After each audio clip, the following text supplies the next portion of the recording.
The red and blue lights hit your rearview mirror before you even realize what you did. Your stomach drops. You glance at your speed, check your mirrors again, and suddenly every move feels like it matters.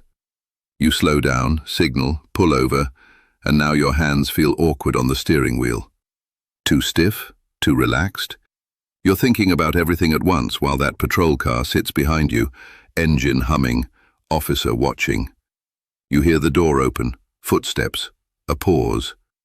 And in that moment, before the officer even says a word, most people have already made their first mistake. Let me ask you something honestly. When you've been pulled over before, what did you actually say in those first few seconds? And do you think it helped you or made things worse? Tell me in the comments, because I guarantee most people don't even realize how much those first words shape the entire stop. And stick with me, because what I'm about to explain isn't what most drivers expect, and it can completely change how these encounters play out. Here's the thing most people don't understand. A traffic stop isn't just about a violation, it's an investigation. From the second those lights go on, the officer is watching everything. How quickly you pull over, whether you hesitate, how you park, how you move inside the car, whether you're reaching around, how your passengers react. By the time they reach your window, they've already formed a preliminary opinion about you. And here's where it gets interesting. That opinion isn't just based on facts, it's based on behavior, tone, and what they think might be happening beyond the traffic violation. Nervousness, over-explaining, arguing, joking at the wrong moment, all of that feeds into their perception. Now, most drivers think the goal is to talk their way out of a ticket. That instinct? It's exactly what gets people into trouble, because the more you talk, the more you give them to work with. Let me paint a very real scenario. Officer walks up, you roll the window down. Do you know why I pulled you over? Now pause right there. This question isn't as innocent as it sounds. It's not just casual conversation. It's designed to get you to admit something. Most people respond immediately. Yeah, I think I was going a little fast. Or worse, I didn't see the sign. I was just trying to get home. I'm late for work. My kid is sick. What just happened? You turned a simple stop into a self-incriminating statement. That's why the first line matters more than anything else. The first line you should say is simple, calm, and controlled. I'm not sure, officer. That's it. No guessing, no admitting, no over-explaining. And here's why this works. You're not being confrontational. You're not being evasive in an aggressive way. You're simply not volunteering information that can be used against you. It keeps the interaction neutral. Officers are trained to listen carefully to how you answer that question. If you immediately confess, the stop becomes straightforward. You admitted it. If you start rambling, they start probing deeper. But if you stay neutral, the officer has to rely on their own observations and evidence instead of your words. Now here's where most people mess up immediately after that. The officer asks for license, registration, insurance. You start digging through your glove box in a panic. Papers fall out. Your movements get quick and unpredictable. From your perspective, you're just trying to find your documents. From the officer's perspective, they're thinking, why is this person so frantic? What are they reaching for? This is why the second line matters just as much. Before you move, say this. My documents are in the glove box. I'm going to reach for them, okay? That one sentence does something powerful. It shows transparency. It lowers tension. It signals that you're not hiding anything. Officers are trained to watch hands more than anything else during a stop. When you communicate your movements clearly, you remove uncertainty. Now let's move into the part that really makes people uncomfortable. The questioning. Once the basic documents are handled, many stops shift into something else entirely. Where are you coming from? Where are you headed? Is this your vehicle? Anyone else in the car have ID? Mind if I take a look inside? This is where people start talking again, and this is where things escalate without them even realizing it. Here's the reality. Those questions are often not about your traffic violation anymore. They're fishing for inconsistencies, nervous behavior, or something that gives them a reason to extend the stop. And here's the third line you need to understand. This one changes everything if used correctly. I don't answer questions. Now I know what you're thinking. That sounds rude. That sounds like it'll make things worse. But tone matters more than the words themselves. If you say it with attitude, yes, it escalates. If you say it calmly, respectfully, and without aggression, it becomes a clear boundary. I don't answer questions, officer. No sarcasm, no hostility, just calm. Here's why this works. In the US, you have the right to remain silent beyond providing identifying information in most traffic stops. You're not required to explain your travel, your plans, or your personal life. But here's the part most people don't hear. Invoking that right changes how the officer proceeds. It limits the conversational path they can take. It forces them to either proceed with the original reason for the stop or develop independent grounds for anything further. And that's where timing becomes critical. If you've handled the stop calmly up to this point, no sudden movements, no attitude, no contradictions, the officer has less reason to prolong things. But if you've been nervous, talking too much, contradicting yourself, or acting defensive, even a correct statement like, "I don't answer questions," can feel suspicious to them. That's why this isn't just about words. It's about how everything connects. Your tone, your body language, your timing. Now let's talk about something people rarely think about. Silence. Silence is uncomfortable, especially in a traffic stop. Officer asks a question. You pause. There's a moment where it feels like you should fill the gap. Most people can't handle that silence. They start talking just to break it. That's exactly what the officer is counting on. Let's say the officer repeats, "Where are you coming from?" You already said you don't answer questions. Now there's silence. Maybe the officer waits. Maybe they look at you. Maybe they change tone slightly. This is pressure.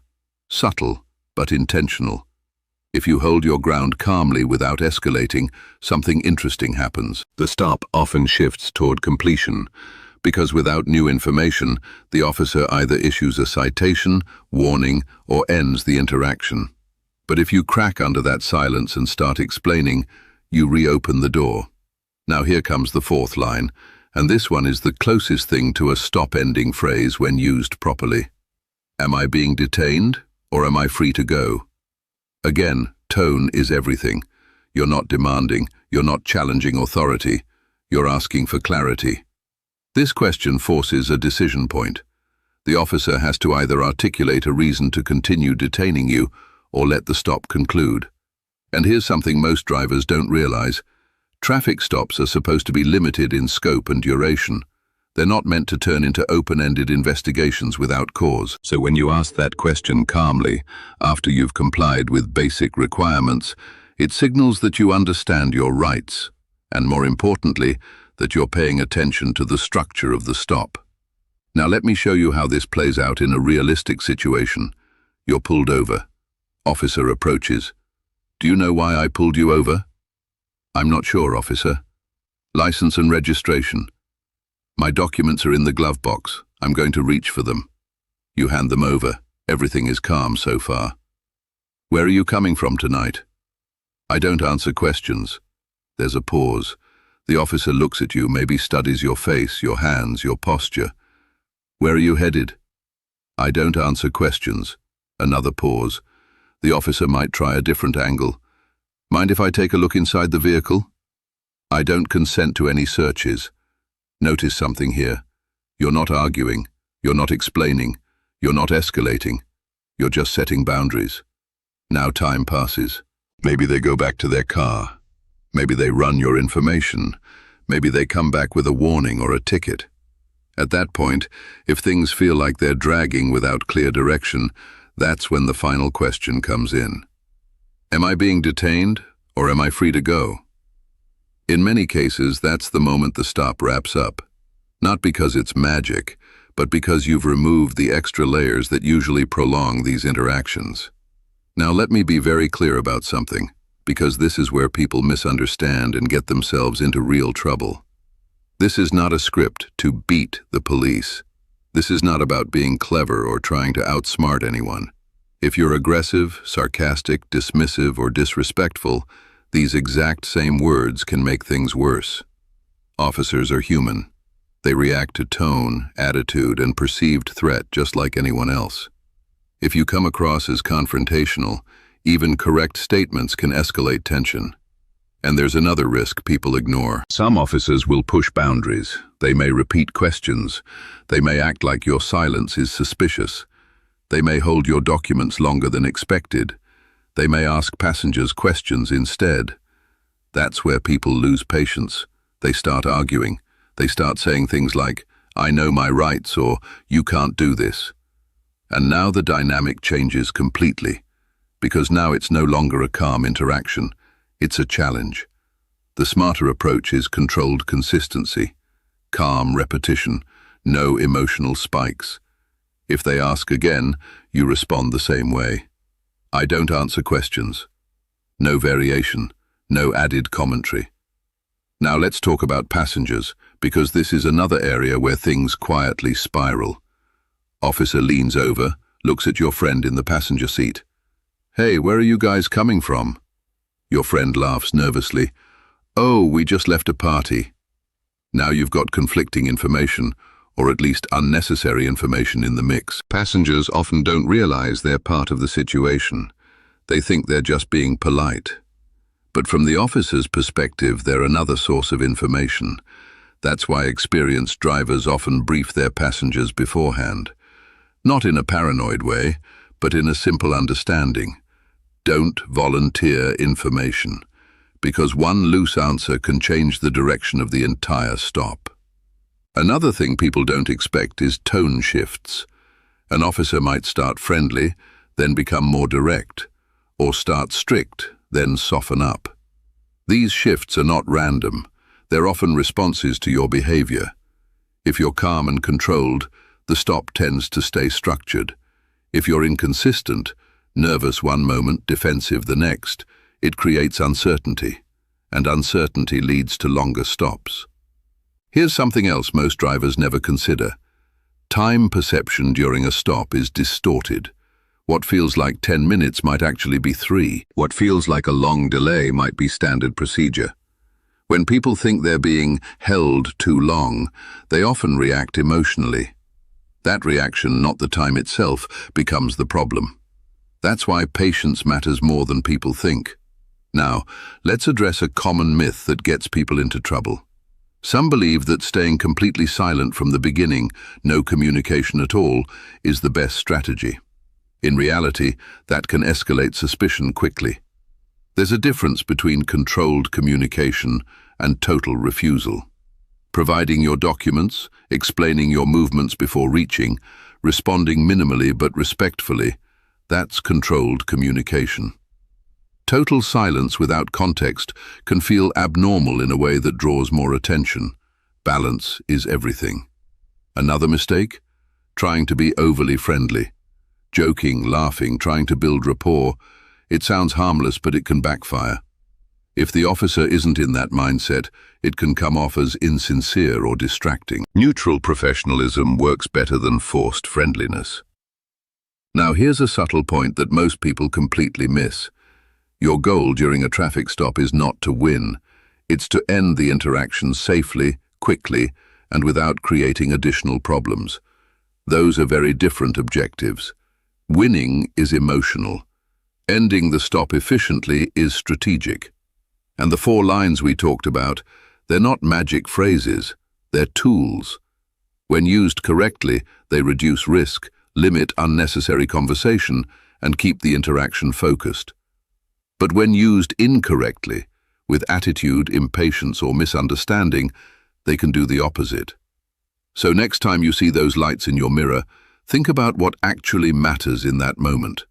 Not proving a point, not explaining everything, not filling every silence, just staying calm, controlled, and aware of how every word and every pause shapes what happens next. Because most traffic stops don't go wrong because of what the officer does. They go wrong because the driver doesn't realize how much power their own behavior has in those first few minutes. And once you understand that, you start seeing these situations very differently, even before the officer reaches your window.